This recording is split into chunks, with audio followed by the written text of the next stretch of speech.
Narito na naman tayo para sa isang napaka-sweet at nakakakilig na love story nila Kalingap Edu at Ate Viancy. Ulat mo ay aking makilala at kung ano ako'y Para sa pagpapatuloy ng ating love story ay dito na nga mapubunyag ang mga nangyari sa kanilang date sa tabing dagat.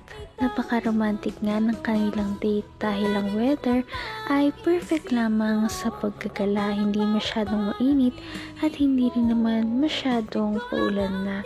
Kaya medyo nag-enjoy din talaga silang dalawa kahit na simple lamang ang kanilang date.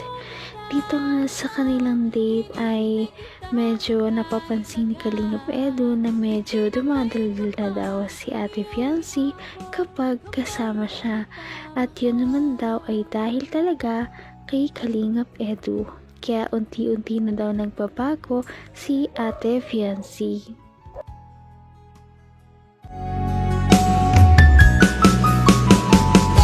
ang nais ko lang. Nandun po kami. Pag nandun kayo? Hindi, no? Mas madaldal ka ngayon. Bakit? Bakit mas madaldal ka ngayon? Dahil sa inyo. Ano meron? Anong meron sa akin? Dandal niyo po eh. Mas relax ka sa akin. Nakaka-relax ako. Nakaka-relax ako kasama. Mas parang pares tayo ng ng vibe. Pares lang tayo kaya siguro nagkakaunawaan tayo. Nagkakaunawaan ang ating damdamin.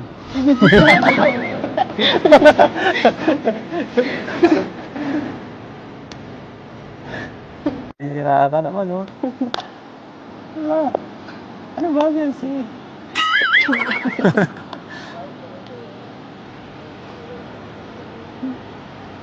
Ano, titingin na tayo ng ibang tao? Ano kang ginagawa nito? Nag-uusap naman. Ingit yan. Kasi may makasama akong maganda.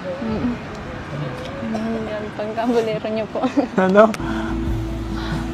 Kung ano ako'y tanggap mo na, hindi ka rin nag-alala. Sana nga ay patuloy na lang talaga ang pagbabago ni Ate Viancy.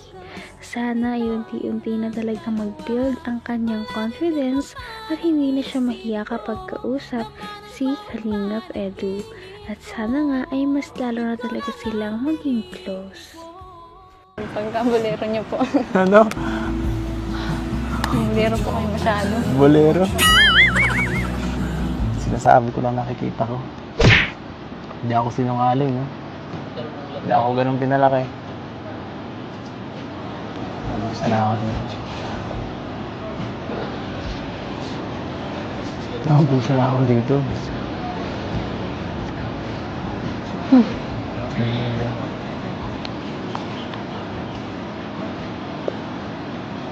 Tumingin ka kaya dito.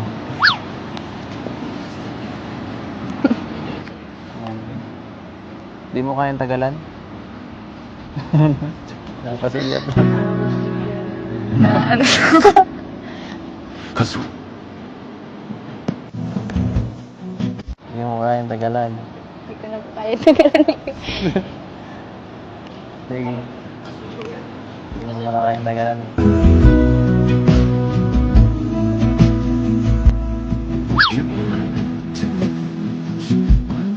Uy. Pasulyap yun, ah. Nasulyap.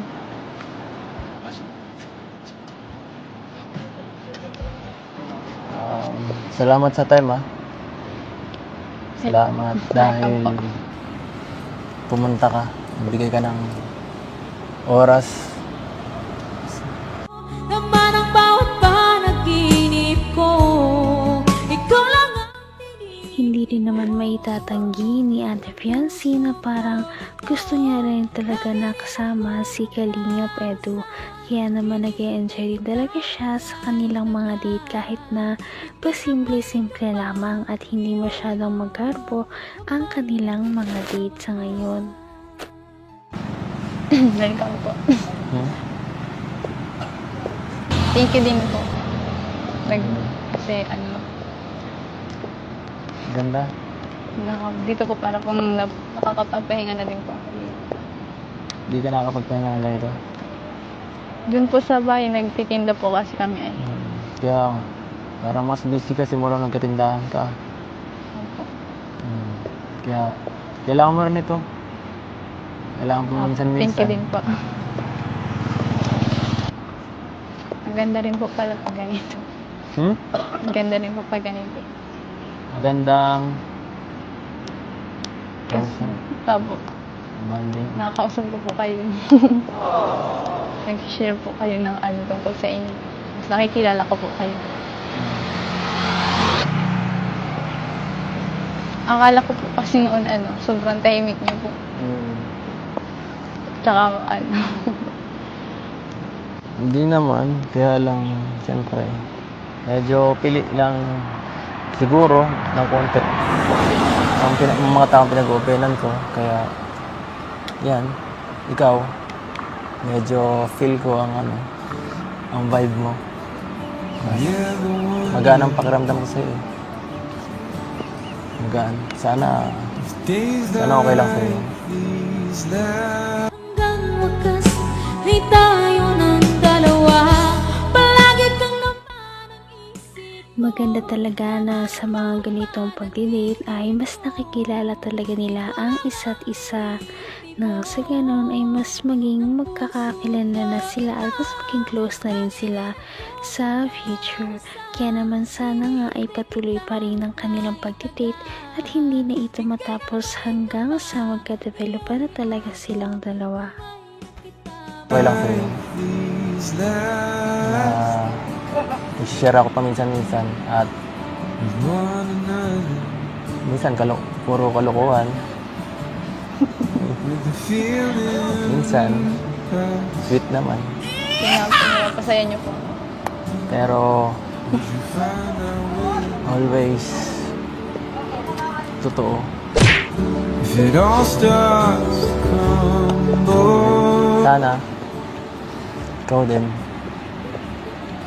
pwede mo na maging open ka rin. Willing naman ako makinig. Nandito lang ako.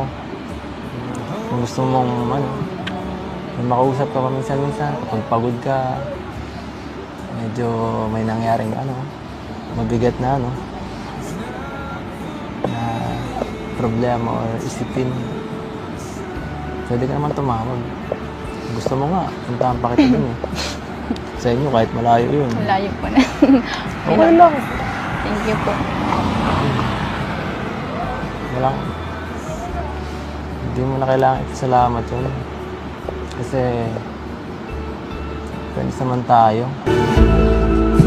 and hope we know when. Thank you din po kasi simula po nung una tahimik po talaga ako. Ngayon Ngayon, Napakarami talagang nalaman ni Ate Fiancé sa ugali ni Kalingap Edu sa date nila na ito. Kahit na simple lamang ay mas naging magkakilala silang dalawa.